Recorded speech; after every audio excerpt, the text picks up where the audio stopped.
What's up, everyone? Today we are going to be making some tile bases for your miniatures, specifically for me, the Harry Potter Miniatures Adventure game.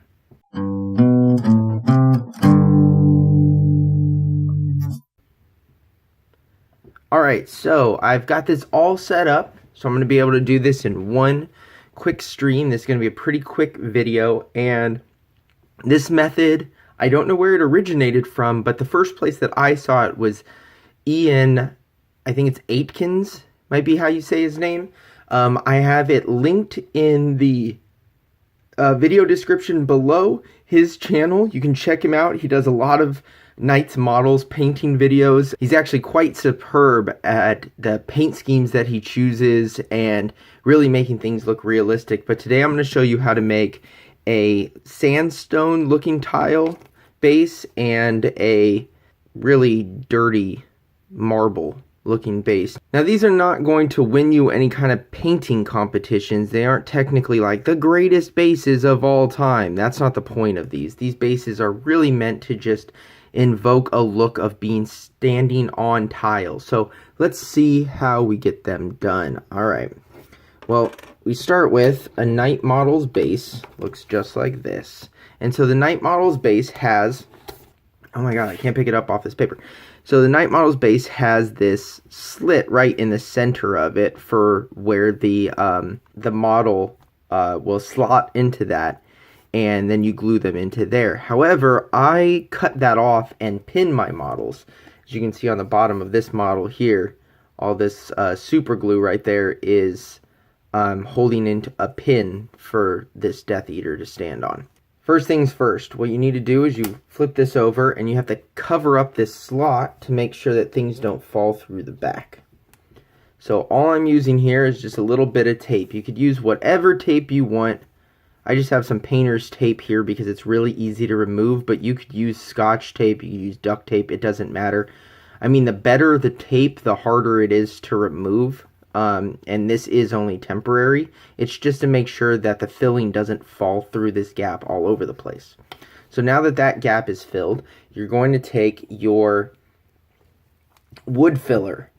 Now you can use any type of wood filler that you want. This is DAP's plastic wood.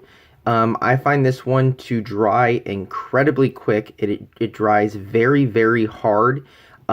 This was also a selling point for me. Shrink and crack resistant. I want these to be able to be drilled through so I can pin them. I want to be able to play with the model and not have it break all over the place. So this little can needs to get popped open. And alright, so I switched to my other tripod, which is a little bit of a different angle, and my voice might sound a little farther away, but I think overall this is working just fine. Okay, so what I was saying is that you want to use this in a well-ventilated area. It smells very, very strong, and you don't want to be using it like in your bedroom or anything like that. Definitely take it out where that smell can ventilate. All you need is like a nice sized chunk of it, and you're going to slather this on.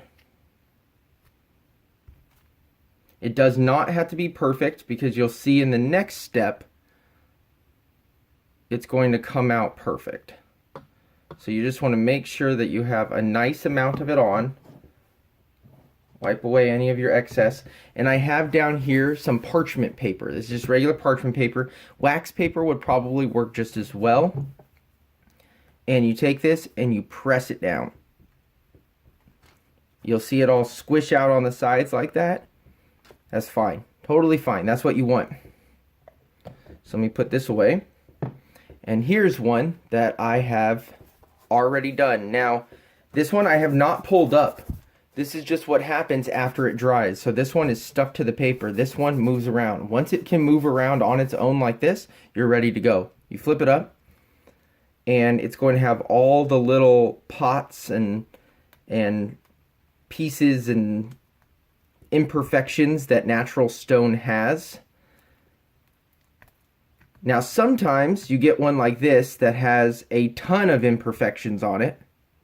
And then sometimes you get one like my finished one that has almost no imperfections on it. So it just really is up to the paper and how much you put on. And the thing is that if you don't like the way this looks, you could grab some of the plastic wood, smear it on here with your finger to make sure that it's smooth, and then set it back out to dry even longer. If it doesn't come out the way you want it to, just do that. But this one does have a lot of imperfections, and I probably will fix this one later. But luckily, I have another one sitting right here that's in the exact same stage. So I'll show you the next part. After it has all dried, you want to make sure that it dries completely so that it is ready to be used. You take any sort of straight edge. Here I'm just using some scissors. You could use a ruler, whatever you want. Take a screwdriver, a butter knife, any sort of straight object that can carve into this. This is actually really easy to carve into. And you just make a couple of lines, making it look like tile.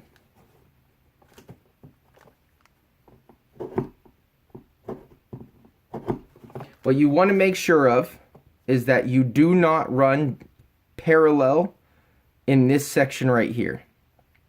Because if you do that, you will pop your thing right through. So I was really close on that one. But you could end up damaging it. So then from there, what I normally do is I'll draw a couple freehand to make it look like natural stone. So we have a couple like that. We have one linking there, one linking here.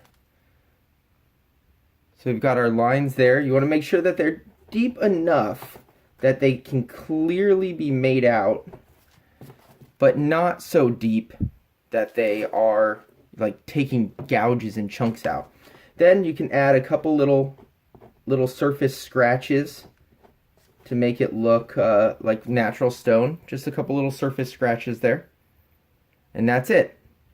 Now here's a decision you have to make. What type of tile are you going to do? Because like I said, we have our sandstone look here, and we also have this dark marble, this gritty marble here. Well, if you use this wood filler, you can see that it takes on this tan look right from the beginning.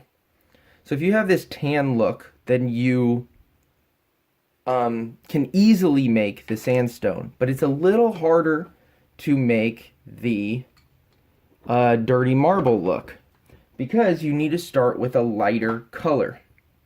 So back to the one that I just made, what you'll do is take your brush and any white paint, it could be white crafts paint, it could be good paint, it doesn't really matter, but you want it to be very, very thin down to a white wash, and you're going to whitewash it. So this is all you're doing, is you're going through with this whitewash and you're tinting it into the white spectrum.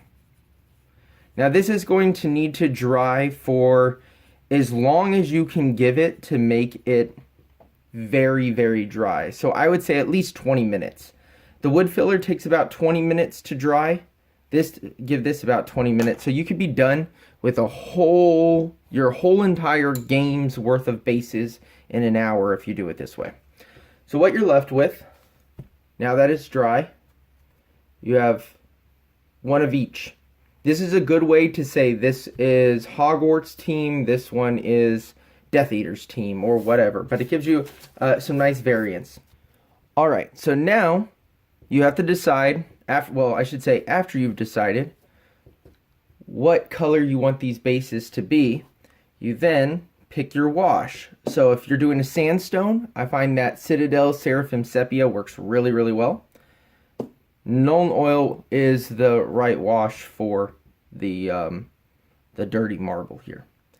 So you just take your Nuln Oil, and I find the simplest way to do it is about 2 drops onto each one. Seraphim Sepia, about 2 drops onto each one. Pretty much the easiest way to do it. Take your brush, whichever brush you're using, just dip it into a little bit of water, and then brush this on.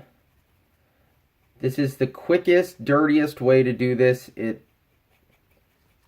makes it so that you have nothing at all to worry about, and you can get a ton of these done very quickly and I think that they look amazing when they're done. Now with this one specifically, with the Nuln oil can get too dark really fast. So what I like to do is on the center of the tiles, wipe up some of the Nuln oil. So make sure that that Nuln oil gets into the cracks, but in the center of the tile here, on each one of these little tiles that we've made, try to scoop away a little bit of the black there. And so as they're drying, they look absolutely terrible, but then once they dry, like I said, this is what you've got for that dark marble. Unfortunately, I don't have one ready to go for the Death Eaters, but this is what I'm using for the Hogwarts, and that's what it comes out like. And when you pop your guide down on it, they look absolutely excellent. So again, check out Ian's channel and see how he did it. Thank you so much for watching the way that I did it. I hope that this gives you a really good idea of how to make some tile bases for yourself, and possibly a good way to do your bases for the Harry Potter Miniatures Adventure game. And then of course, once this is all dry, you could just line this all with some black acrylic, and then that will clean it up really nicely, because you'll have a little bit of overhang the whole way around. You just clean that up as you would with any other base once you're done. Thank you guys so much for watching. I'll see you all next time.